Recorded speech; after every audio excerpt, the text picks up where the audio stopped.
रहीम मोअज़्ज़ज़ हाज़रीन व सामईन इकराम, ख़ाजगान चिश्त अहले बहिश्त के हालात व तालीमात और उनके मलफूज़ात के हवाले से सिलसिलेवार बयान आप हजरात की खिदमत में पेश किया जा रहा है। आज का जो हमारा उन्वान है वो पीराने चिश्त के जो शायख हैं, शेख व शयूख हज़रत अब्दुल वाहिद बिन ज़ैद रज़ी अल्लाह ताला अन्हु, उनके हवाले से है। तज़किरा ख़ाजगान चिश्त अलमशहूर सियरुल अख़्ताब शेख अल्लादिया चिश्ती रहमतुल्लाह अलैह ने अपने बुज़ुर्गों की अक़ीदत व मोहब्बत के हवाले से उनके अहवाल को, उनकी तालीमात को और उनके इरशादात को सियरुल अख़्ताब के नाम से जमा फरमाया है और उसी का ये सिलसिलेवार आप जो है दर्स समात फरमा रहे हैं। शेख अब्दुल वाहिद बिन ज़ैद रज़ी अल्लाह ताला अन्हु की कुनियत अबुल फ़ज़ल है।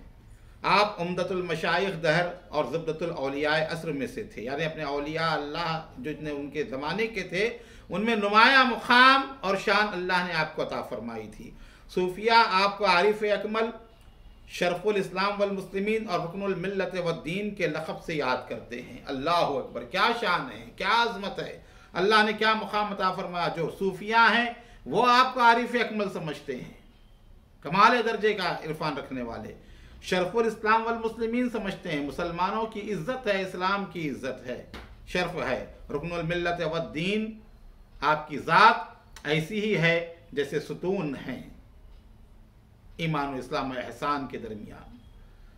आपको खिरख़ाए फ़िक्र व इरादत ख्वाजा हसन बसरी से हासिल हुआ और आपके अलावा शेर खुदा मौला कायनात अली मुर्तज़ा के जो दूसरे खलीफा थे हज़रत ख्वाजा कुमैल बिन ज़ियाद, उनसे भी आपको इजाज़त बैत व खिलाफत हासिल है।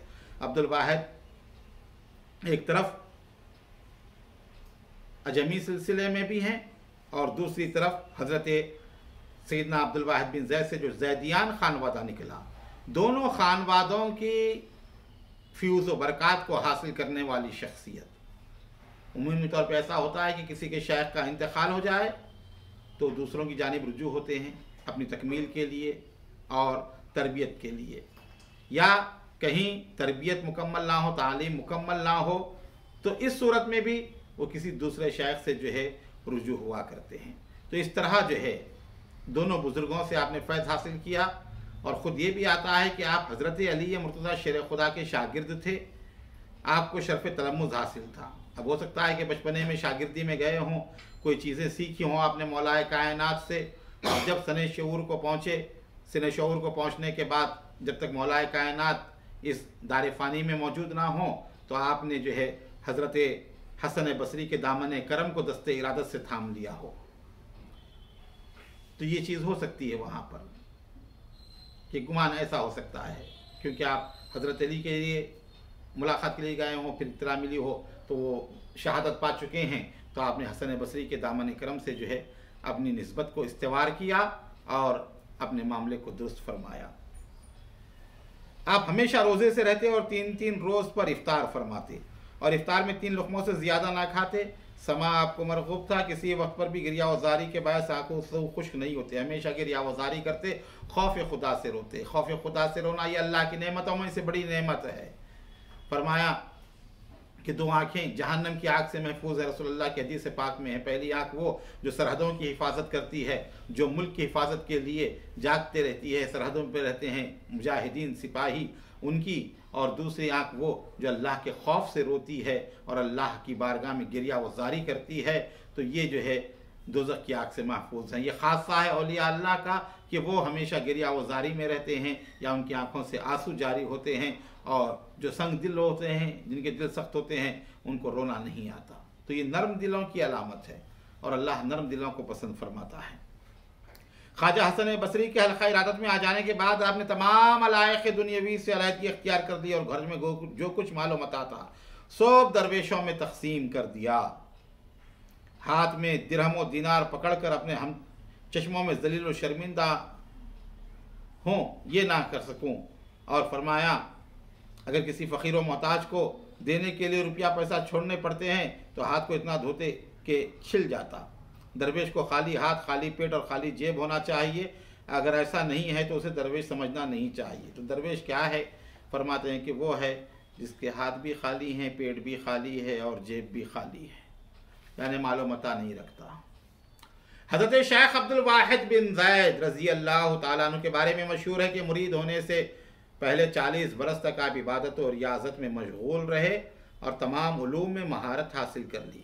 ज़ाहिरी व बातिनी उलूम के जामे आपने तमाम उलूम हासिल किए। इल्म निहायत ज़रूरी है सालिक के लिए, या वो इल्म शेख की सोहबत में बैठकर हासिल करे या किसी आलिम दीन से हासिल करे।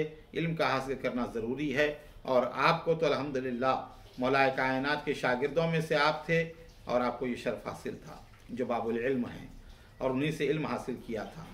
आप लोगों से बहुत कम मिलते, लेकिन अल्लाह वालों की ज़ियारत के लिए ख़ुद दूर दराज का सफ़र करते और उनकी सोहबत में वक्त गुजारते। रास्ते में अगर कोई शख्स मिल जाता तो आप सलाम में सबक़त करते और उसकी खातिर रुक जाते। तो सलाम में सबक़त का जो मामला है रसूल पाक की ख़ास सुन्नत मुबारक है, हुज़ूर हमेशा सलाम में सबक़त फरमाते। तो वही सुन्नतों को औलिया अल्लाह ने ज़िंदा रखा और वो ये नहीं देखते कि सामने वाला छोटा है या बड़ा है, बल्कि जिस किसी से मिलते सलाम करने में सबक़त करते, सलाम करने में पहल करते। एक मरतबा हज़रत शेख अब्दुल वाहिद बिन ज़ैद ने ग़ुलाम ख़रीदा और उसके साथ ये शर्त लगा दी कि उसे रात के वक्त हाजिर रहना होगा। आधी रात के वक्त जब हज़रत ने उसको पुकारा तो वो गायब था। सुबह के वक्त वो ग़ुलाम 1 दिनार लिए हाजिर हुआ जिस पर सूरह इखलास लिखी हुई थी और सिक्के को मालिक के हाथ में देते हुए बोला, आप इस तरह का 1 दिनार रोज़ मुझसे ले लें, लेकिन रात की हाजिर बाशी की खिदमत मुझे माफ़ कर दें। रात में ना बुलाएं आप मुझे, मैं रोज़ाना 1 दिनार लाकर आपको दे दूंगा, लेकिन आप रात में मुझे तलब ना फरमाएं। और इस सिक्के को आपके हाथ में रख दिया। इसी तरह कुछ अरसा गुजरा, यहाँ तक कि पड़ोस के लोगों ने एक दिन आपसे शिकायत की कि आपका ग़ुलाम रात को कफन चोरी करता है। आपने फरमाया अच्छा मैं इसका इम्तिहान लूँगा। चुनाचे जब रात हुई तो आप नौकर की हरकत की तरफ मुतवज्जो हुए। आधी रात के वक्त आपने देखा कि वो ग़ुलाम उठा और चला। दरवाजे पर ताला लगा हुआ था, उसको हाथ के इशारे से खोल लिया और बाहर गया। हज़रत ख़ुतबुल मशाइख़ भी उसके पीछे पीछे इस तरह चलते रहे कि उसको खबर ना हुई। एक कब्रिस्तान में पहुँचे, वहाँ पहुँचकर उस ग़ुलाम ने अपने कपड़े उतार दिए। कब्रिस्तान में एक जगह गोदड़ी रखी हुई थी, उसे पहन लिया और नमाज में मशगूल हो गया। सुबह तक किसी तरह इबादत में महू रहा। फिर दुआ मांगी कि इलाही मेरे छोटे मालिक का रोज़ीना मुझे इनायत फरमा। बस हुआ है कि 1 दिरहम टपक पड़ा और उसे जेब में डाल लिया। हज़रत ख़ुतबुल मशाइख़ ने जब यह हालत देखी तो दंग रह गए और अपनी बदगुमानी पर तौबा व इस्तग़फ़ार पढ़ने लगे। फिर सोचा कि जब वह अल्लाह की इबादत में इतना महू है तो बेहतर है उसे आज़ाद ही कर दूं, क्योंकि वो ग़ुलाम नज़रों से ओझल हो गया। और आपके घर के लिए रवाना हुए। थोड़ी ही दूर चले गए, गैब से एक सवार ज़ाहिर हुआ। आपने उससे पूछा कि मेरा फ़लाँ शहर यहाँ से कितनी दूर है? उस सवार ने जवाब दिया, आप तेज़ तेज़ चलेंगे तो उस शहर तक पहुँचने में आपको 2 साल लगेंगे। यहाँ तय ज़मानी और तय मकानी का जो फ़लसफ़ा बयान किया जाता है कि तय मकानी बड़े तवील फासले को चंद लम्हों में तय करना, तो वो ग़ुलाम की एक कैफियत थी। अल्लाह ने वो उसको करामत अता फरमाई थी कि वो जो है कई मील दूर आ गया। दरवाज़ा खोला और चलना शुरू किया। कब्रिस्तान में पहुंचा, हज़रत भी उसके साथ थे, वो भी पहुंच गए वहां पर अब्दुल वाहिद बिन ज़ैद। जब वो वापस चला गया, ये निकल पड़े अपने घर को जाने के लिए। समझे रात का वक्त था, हो सकता है करीब ही घर होगा, चंद थोड़ी देर में आ गया था। जब निकले तो सवार ने बताया कि अगर जल्दी जल्दी भी चलेंगे, आप तेज़ रफ्तारी से भी चलेंगे तो 2 साल हो जाएंगे पैदल जाते जाते। इतनी दूर वो जो है चला गया था। ये सुनकर आपने सोचा कि अब यहाँ से जाना तो बहुत मुश्किल हो गया, बेहतर है कि एक रात और इसी जगह ठहर जाऊं। ग़ुलाम जब हज़्म दस्तूर आएगा, जब वो वापस सुबह होने लगेगा, मैं उसके पीछे चला जाऊंगा। दिन गुजरा, रात आई और ठीक वक्त पर वो ग़ुलाम उस जगह फिर आ गया और इबादत इलाही में मशगूल हो गया। सुबह का वक्त, फिर उसने दुआ मांगी। 1 दिरहम हवा से गिरा जिसको उसने उठाकर अपनी जेब में रख लिया। हज़रत अब्दुल वाहिद बिन ज़ैद एक गोशे में छुपे बैठे थे। ग़ुलाम उस जगह पहुंच गया और 2 दीनार जेब से निकाल कर आपके सामने रख दिए और अर्ज़ की कि हज़रत आपकी 2 रातों का मावेज़ा हाजिर है और आपने मेरे बारे में जो नीयत फरमाई है उसे पूरी कर दें। हज़रत अब्दुल वाहिद बिन ज़ैद ने फ़ौरन उसको आज़ाद कर दिया। अब देखें आप किस दर्जा रूहानियत की अजीम बुलंदी पर है वो गुलाम। कैसा गुलाम था कि साहिब कश्फ था। हज़रत ने नीयत की आज़ाद करने की, उसके सामने भी नहीं कहा। वो कह रहा है कि हज़रत आपने जो नीयत की है वो पूरी कर दें, मुझे आज़ाद कर दें। आपने उसको आज़ाद कर दिया। उसके बाद गुलाम ने अपनी दोनों मुट्ठियों में कम संगरेज़े भरे कर आपके दामन में डाल दिया और कहा, हज़रत जब आपने मुझको आज़ाद फरमा दिया है तो मुझे भी आपका शुक्रिया अदा करना ज़रूरी है। ये कहकर वो आगे बढ़ा और हज़रत को भी अपने पीछे आने का इशारा किया। हज़रत ख्वाजा उसके पीछे चले। थोड़ी देर चले होंगे कि वो अपने शहर पहुंच गए और घर में दाखिल हुए। मुड़कर देखा तो वो गुलाम गायब था। फिर अपना दामन देखा तो उसमें हर संगरेज़ा एक कीमती जौहर बना हुआ था। हज़रत ख्वाजा ने तमाम पड़ोसियों को जो उस कफन चोर कहते थे बुला भेजा और फरमाया, लोगो तुम गुलाम के बारे में जो कुछ कहते थे सही नहीं था, बल्कि हकीकत ये है, और पूरा माजरा सुनाया। फिर फरमाया वो कफन चोर नहीं बल्कि नूर इलाही का चोर था, नूर इलाही को हासिल करने वाला था। सुबहान अल्लाह। जिस मालिक का गुलाम ऐसा हो